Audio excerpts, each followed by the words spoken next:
Autocross is one of the most fun things you can do behind the wheel of a car, but as many of you who may have tried it for the first time recently have found out, it could be a little more complex than you gave it credit for.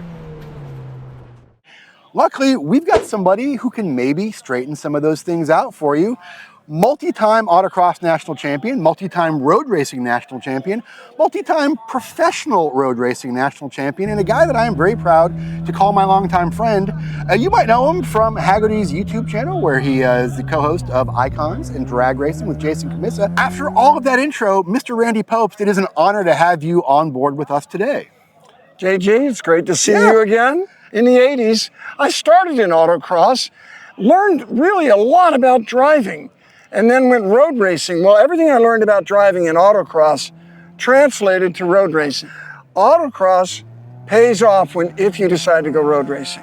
So let's start where we're standing. We are standing on the start line of an autocross course. Yep. As a guy who's won multiple national championships behind the wheel of multiple different types of autocross cars, for me anyway, autocross all starts with mindset. So what is your mindset when you are sitting on the start line of an autocross? Let's start with the fundamental. Mindset, you got to be able to close your eyes and run the entire course in your mind before you leave the line, or you're not ready, because it's just outlined with pylons and stripes on the ground.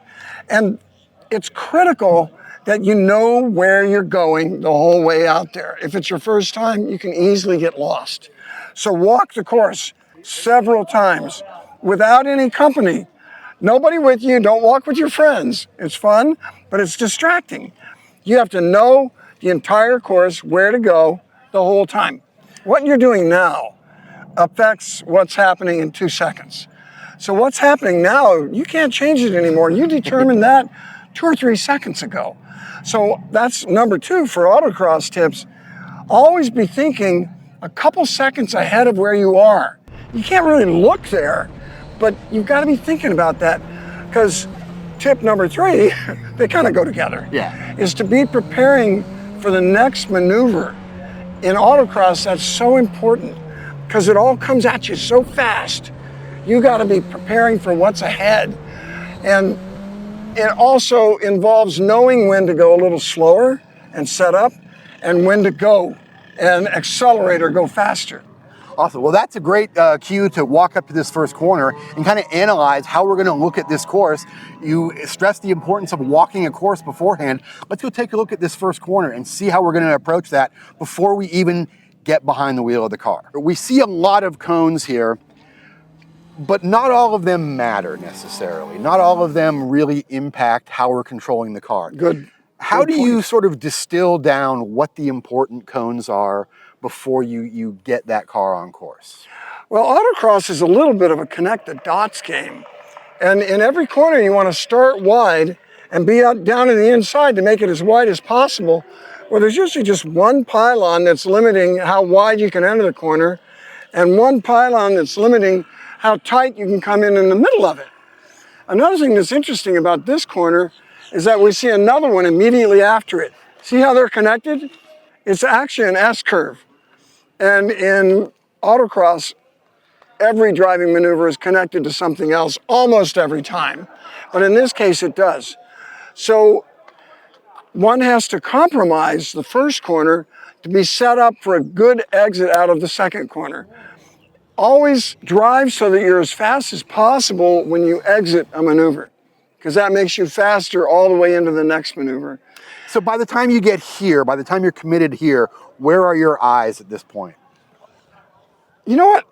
I don't look that far ahead because I can't. Okay. I know where I want to be is my head about 2/3 of the way across that piece of roadway, so I can set up for the next corner, which is not as tight as this.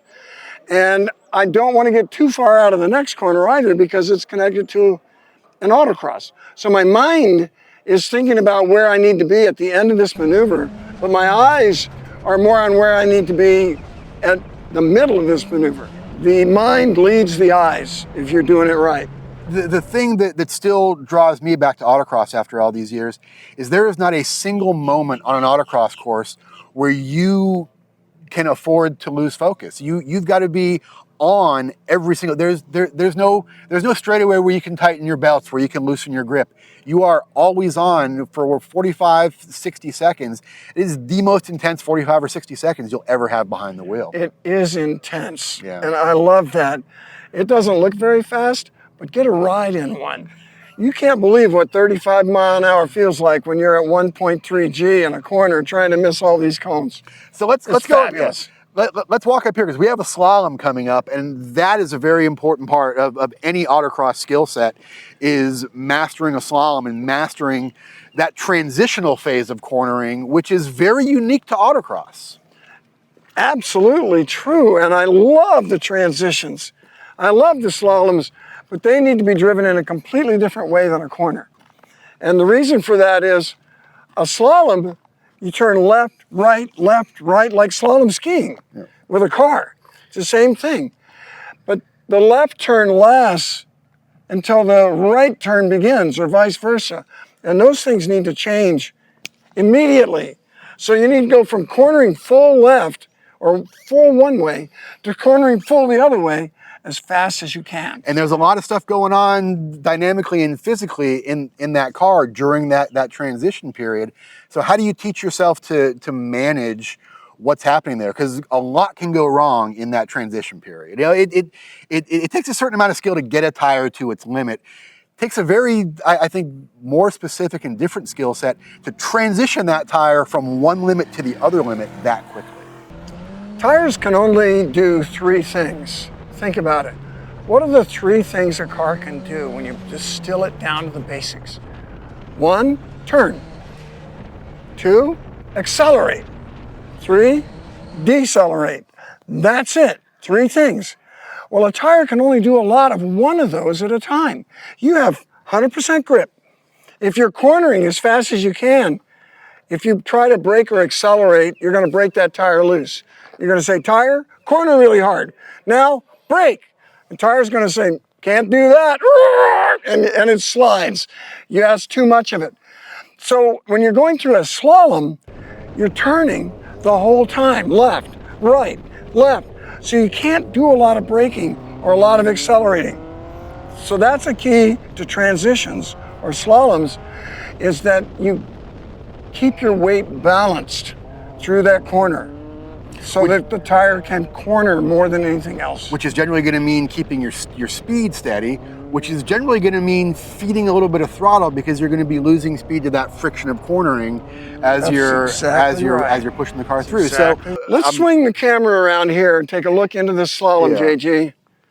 Somebody had a nice oil spill here. See how the oil spill, or the natural line, the curve begins way before that pylon. That's one of the keys to slaloms and transitions. So despite the fact their maintenance wasn't very good, their line was excellent. Yes. And well, they're doing an oil change right here. And so keep in mind that your curve starts before you get there. You don't want to drive straight into a slalom and slam on the brakes in the middle of it, even if you straighten up, because now you're stopping where you should be cornering. This, you can see the S curve, right? That beautiful movement. But the steering motions, as I said in the beginning, going into the corner, the steering motions are relatively slow. In a slalom, when you go from one way to the other way, it's got to be fast, because you want to transfer the weight as quickly as you can. And the quicker the weight transfers, the sooner the car can start turning the other way. The whole time in between going left and then going right is wasted. So you want to minimize that time in between. So you go left and then pow, whip that car right back the other way as fast as the car will allow you. Different cars behave differently, but you just figure that out. Yeah. This was a tricky slalom because this was the first transition. Yeah. So when I drove some new creation for the $2,000 challenge that I'd never seen before, I learned about it in the slalom. And some diabolical course designer had the slaloms slow down at the end. So as I said, the weight distribution needs to be even while you're cornering, but you've got to slow down while you still have to corner. And that was, you know, course designers will do that, myself in particular, because especially In an autocross situation, like you talked about before, the tire can only do so much at once. I want to put the car in a position where it's got to do multiple things at one time, which is going to test both the driver and the car as well. Who was that diabolical course designer today? He shall remain nameless. So let's leave it here. I think we've gotten some great specific tips here for folks that are working their way into this sport, which is a fantastic sport. So Randy, give me that 10-second piece of advice. There's somebody on the starting line. They're new to autocross. You walk by, they say, Randy, you're a famous professional race car driver and video host and all around great guy. What's your last advice here before I'm the next car in line to lead? Give me something that's gonna ease my mind and send me out there with the right attitude. Be smooth and think ahead. Love it. Folks, if you enjoy the stuff we are doing here at Grassroots Motorsports, do me a favor, go right down here, hit that like button, hit that subscribe button. You will get first crack at all of the content that we are producing. Check us out on the web at grassrootsmotorsports.com. Thank you very much to my old friend Randy Pobst. Randy, do you have anything to plug before we leave here? What are you doing next? I am shooting a video with Haggerty. It's called Icons. It's on the Haggerty YouTube channel. I do it with Jason Camisa. Jason's good people. They are the second best car videos ever made, right after yours, JG. Well, thank you very much. Don't miss them. Thank you. We appreciate you being here. It's great seeing you. I love the whole scene. Folks, we will see you next time at the track. Support brands that support Grassroots Motorsports. Get your chemical solutions from CRC Industries. Visit crcindustries.com to learn more. Want to see more content like this? Make sure to hit that subscribe button and like this video. And for more information, visit us online at grassrootsmotorsports.com.